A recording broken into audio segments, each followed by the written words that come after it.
నటనలో మంచి ఈజ్ కనబర్చే అతి కొద్ది మంది యువ కథానాయకుల్లో నాని ఒకడు. ఈ హీరో సమంతతో కలిసి నటించిన రెండో చిత్రం ఎటో వెళ్లిపోయింది మనసు ఇవాళ ప్రేక్షకుల ముందుకు వస్తోంది. గౌతమ్ వాసుదేవ్ మీనన్ రూపొందించిన ఈ సినిమాకు ఇళయరాజా స్వరాలు అందించారు. ఈ చిత్రానికి సంబంధించిన మరిన్ని విశేషాలను కథానాయకుడు నాని ఈటీవీ టాకీస్తో పంచుకున్నాడు. ఆ సంగతులేంటో చూసేద్దామా? ప్రియతమా నిజట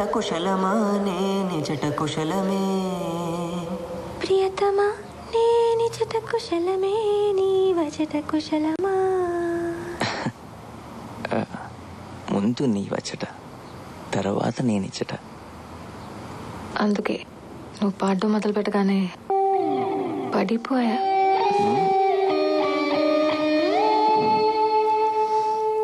Ilaiyaraaja. Hello Nani garu. Hello. How are you sir? Good. ఈ మధ్యన రియల్ లైఫ్ నుంచి రియల్ లైఫ్ ఉన్నారు కదా, ఎలా ఉంది? అంటే మీరు అనేది వెడ్డింగ్ గురించి అడుగుతున్నారా? చాలా బాగుంది, ఎందుకంటే ఎప్పటి నుంచో అనుకుంటుంది అండ్ కరెక్ట్ టైంలో జరిగిపోయింది కాబట్టి అందరూ హ్యాపీ, ఇంట్లో హ్యాపీ. మీ శ్రీమతి మీ జీవిత భాగస్వామి కాకముందు మీ మనసు ఏదైనా దారి వెళ్ళిందా? తన మీదకే వెళ్ళింది, అందుకే శ్రీమతి అయింది. ఎలా ఉండేది అప్పుడు ఎలా ఉంది? ఇప్పుడు మీ సినిమాలో ఎటో వెళ్ళిపోయింది అప్పుడు ఫస్ట్ నిజం చెప్పాలంటే జెన్యున్గా చెప్తున్నాను, నా సినిమా అని కాదు. ఎటో వెళ్ళిపోయింది మనసు కాదు, వింటున్నప్పుడే మధ్యలో బ్రేక్ తీసుకున్నాం సగం సినిమా నరేట్ చేసిన తర్వాత. ఇమీడియట్గా ఫస్ట్ కాల్ తనకే, ఇదేదో మన స్టోరీ లాగే ఉన్నాయి. అని నేనేదైతే ఫీల్ అయ్యానో అది అందరూ ఫీల్ అవుతారని చెప్తున్నాను. ఈ లవ్ స్టోరీ బాగుంది అనుకునే సినిమాలు చాలా ఉన్నాయి, కానీ ఇది మన లవ్ స్టోరీ అనుకునే సినిమాలు లేవు. సో అందుకని ఐ థింక్ ఆ బ్రాకెట్లో ఎటో వెళ్ళిపోయింది మనసు is a very special film. ఎటో వెళ్ళిపోయింది మనసు ఈ సినిమా ఒక పాపులర్ సాంగ్ ఫస్ట్ లైన్. ఈ టైటిల్ విన్నప్పుడు మీకు ఎలాంటి ఫీలింగ్ కలిగింది? గౌతమ్ గారికి ఒక టైటిల్ కావాలి, మంచి సాంగ్ అండ్ మన సినిమాకి పూర్తి సంబంధం ఉన్న దాంట్లో కొన్ని ఆప్షన్స్ కావాలని అని నన్ను అడిగారు. అడిగితే నాకు చాలా ఇష్టమైన సాంగ్ ఎటో వెళ్ళిపోయింది మనసు. అలాగే అదొకటే కాదు, 4-5 ఆప్షన్స్ ఇవ్వడం జరిగింది. పక్కన ఏంటి మీనింగ్ ఏంటో కూడా చెప్పాను ఫోన్ చేసి. ఆయనకి ఎటో వెళ్ళిపోయింది మనసు పిచ్చి పిచ్చిగానే వచ్చేసింది. అసలు ఈ సినిమాకి ఇదే కరెక్ట్ టైటిల్ అని చెప్పి ఆయన ఫిక్స్ అవ్వడం జరిగింది. ఈరోజు ఎటో వెళ్ళిపోయింది మనసుకి అందరి దగ్గర నుంచి మంచి రెస్పాన్స్ వస్తుంటే ఆ పేరుకి ఫీలింగ్ వెరీ గుడ్.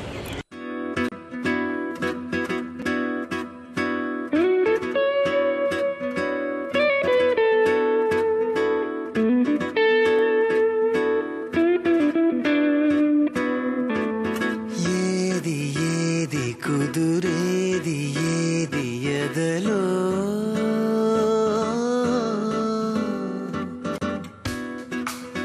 ఈ సినిమాలో మీ క్యారెక్టర్ ఏ విధంగా ఉంటుంది, ఎలా చేశారు? ఏ విధంగా ఉంటుందంటే బేసిక్గా నా క్యారెక్టర్ పేరు వచ్చి వరుణ్ అండి. సినిమాలో ఒక మిడిల్ క్లాస్ బాయ్, మనందరిలోనూ వరుణ్ ఉన్నాడు. అంటే సినిమా చూస్తుంటే అర్థమవుతుంది నేను ఎందుకు చెప్తున్నాను అనుసరి.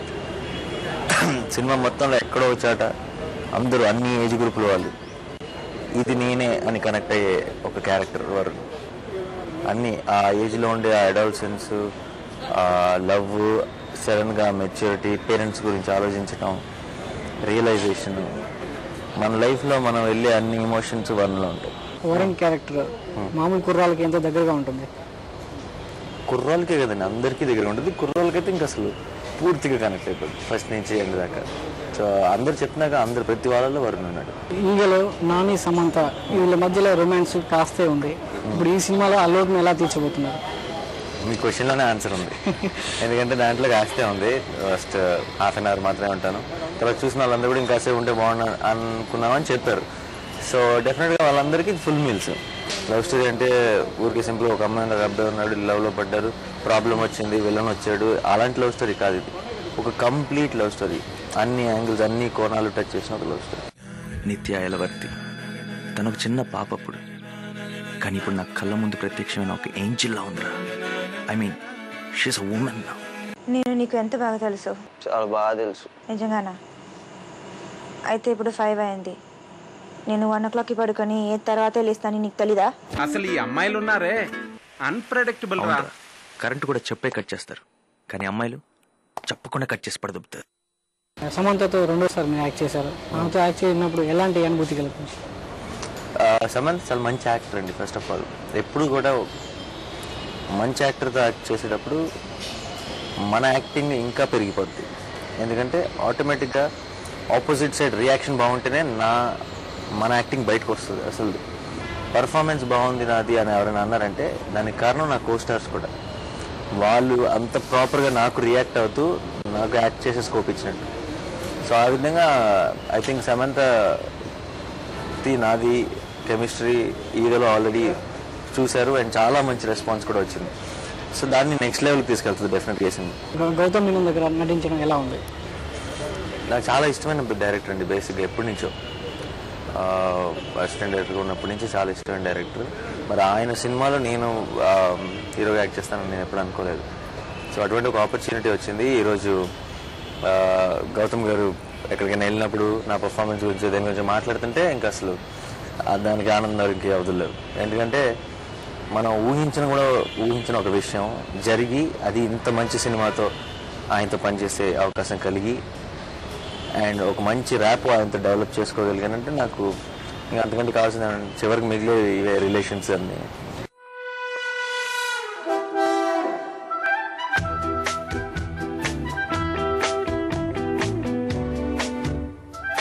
ఎంతెంత దూరం నన్ను పోపోమన్నా అంతంత చేరువై నీతో ఉన్నా. ఎంతెంత దూరం నన్ను పోపోమన్నా అంతంత చేరువై నీతో ఉన్నా. అంటే రాజమౌళి లాంటి ఒక అగ్ర అసిస్టెంట్ దర్శకుడి దగ్గర మీరు పనిచేశారు. ఈగలో మీ క్యారెక్టర్ని ఒక సాఫ్ట్ ఓరియంటెడ్ క్యారెక్టర్గా చూపించారు. అంటే ఆయన సినిమాల్లో అన్ని కథానాయకులందరూ యాక్షన్ ఓరియంటెడ్లో ఉంటారు. మీ సాఫ్ట్ కార్నరు మీ తదుపరి సినిమాలకి ఏ విధంగా ఉపయోగపడింది? ఈగ కంటే పవర్ఫుల్ క్యారెక్టరైజేషన్ ఇంకా నాకు తెలిసి ఇంకే సినిమాలో చూపించలేదా. హిందూ జోలికి రావద్దు చంపేస్తాతో ఎండ్ అవుతుంది. సో ఎందుకు ముందంత సాఫ్ట్ చూపించారంటే అంత మంచి అంత సాఫ్ట్ కుర్రోడు ఆ అమ్మాయికి ఏమైనా జరుగుతుందంటే ఎలా రియాక్ట్ అవుతాడని చూపించడానికి కదా బేసిక్గా. సో అదే ఐ థింక్ ఆయన ట్రేడ్ మార్క్ స్టైల్ అది. అనతి కాలంలోనే ఇంతమంది దర్శకుల దగ్గర పనిచేశారు. వాళ్ళ దగ్గర నుంచి మీరు ఏం నేర్చుకున్నారు? మనం చూసేది వేరు, జరిగేది వేరు. మనం కొంతమంది సక్సెస్ అయ్యారంటే సక్సెస్ అయ్యారనుకుంటాం. ఆ సక్సెస్ వెనకాల ఎంత కృషి ఉంది, ఎంత క్లారిటీ ఉంది ఈ దర్శకులతో పనిచేస్తే అర్థమవుతుంది. ఇప్పుడు రాజమౌళి గారు, గౌతమ్ కృష్ణవంశీ గారు ఇంత సక్సెస్ఫుల్ డైరెక్టర్స్ అయ్యింది వాళ్ళ సినిమాలు ఆడేయటం వల్ల, ఇంకో సినిమాలు ఏమో ఆడకపోవటం వల్ల సక్సెస్ఫుల్ అవ్వడం కాదు. ఇంత టాప్ లెవెల్కి వెళ్ళి కూడా ఒక్క నిమిషం కూడా రెస్ట్ తీసుకుందామని కానీ మనం సెటిల్ అయ్యామని కానీ ఏం ఆలోచించకుండా కేవలం సినిమా కోసమే పనిచేస్తూ ప్రతి నిమిషం అంత ప్యాషన్తో పనిచేస్తుంటే ఐ థింక్ నేనే కాదు వాళ్ళ దగ్గర అందరూ నేర్చుకోవాలి. నీకు తెలుసుగా మన నాన్న ఎంత కన్ఫ్యూజ్ అవటం, లెక్క పెట్టి మరీ పాకెట్ మనీ ఇస్తాడు కదా. ఇంటికి వెళ్ళటానికి కరెక్ట్గా పాకెట్ మనీ ఉన్నాయి అంతే.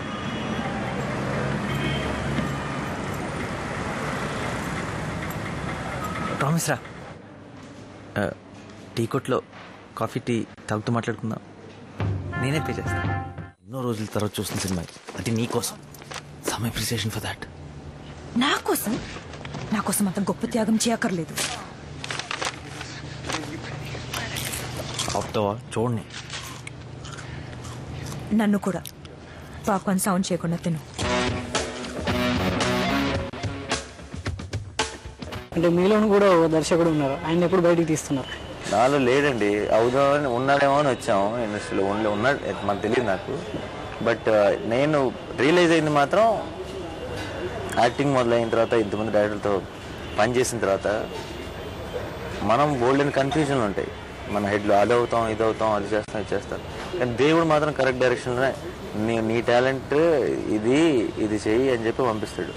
సో ఐ థింక్ నన్ను కరెక్ట్ ట్రాక్లో పెట్టాడు ఆయన. సో ప్రస్తుతానికి ఆయన ఆజ్ఞ శిరస వహిస్తూ కంటిన్యూ అవుతున్నాను. అంటే మీ అభిమాన దర్శకుడు కృష్ణవంశీ డైరెక్షన్లో పైసాలో మీ పాత్ర ఎలా ఉండదు? పైసా గురించి ఇప్పుడే ఏం చెప్పలేనండి, ఎందుకంటే ఇట్స్ టూ ఎర్లీ. సినిమాకి సంబంధించి ఏ ప్రోమోస్ కానీ ఏం రిలీజ్ చేయలేదు. ఏది ఉన్నా సరే మీరు చాలా ఎక్స్పెక్ట్ చేయండి ఏదో ఉండబోతుంది. అండ్ డెఫినెట్గా దాన్ని ఫస్ట్ లుక్తో నేను ఒక పెద్ద క్యూరియాసిటీ స్టార్ట్ అయిపోద్ది ప్రాజెక్ట్ గురించి. అంటే ఇప్పటికి వరకు సింగిల్గానే యాక్ట్ చేశారు కొన్ని సినిమాలలో, ఇప్పుడు డ్యూయల్ రోల్ కూడా చేస్తున్నారని చెప్పేసి అన్నారు. దాన్ని జెండాపై కపిరాజ్. అవునండి, అదే బేసిక్గా నేను అదృష్టం అండి నిజంగా. ఇలాంటి డైరెక్టర్లు అంతకు మించి వాళ్ళు నాతో చేద్దామని ఎన్నుకుంటున్న స్క్రిప్ట్లు అన్నవి highly performance oriented roles. So ఇక్కడ నాకు సాటిస్ఫాక్షన్ ఏంటంటే దానికి నన్ను ఎన్నుకుంటున్నారు అంటే నేను చేయగలను నమ్ముతున్నారు. చేయగలనో లేదో తర్వాత సంగతి. చేసిన తర్వాత ప్రేక్షకులు చూసి ఆదరిస్తే తెలుస్తుంది చేయగలనా లేదా. కానీ ఇంత పెద్ద దర్శకులు వాళ్ళు నమ్మారన్నదే సాటిస్ఫైడ్, హ్యాపీ. ఎటో వెళ్ళిపోయింది మనసు ఈ తరం యువతరానికి ఎలా కనెక్ట్ అవుతుంది? అన్ని విషయాలు కనెక్ట్ అవుతాయి. అందరూ కూడా ఇది మనకు జరిగిందని ఫీల్ అయ్యే ఒక cinema. At the same time ఆ సినిమాలో ఏదో మెసేజ్ చెప్పారు ఇంకో చెప్పారు అన్నట్టు కాకుండా ఒక అండర్ కరెంట్, ఒక తెలియని ఒక మెచ్యూరిటీ ఉంటుంది ఫిలింలో, మనని కూడా ఆలోచింపజేస్తుంది. సో ఐ థింక్ అది డెఫినెట్గా ఈ మూమెంట్లో కావాల్సిన సినిమా అందరికీ. Thank you sir. Thank you, my pleasure. All the best. Thanks sir. Thank you. మనం ఇంతకు ముందులా కనీసం మాట్లాడడం లేదు.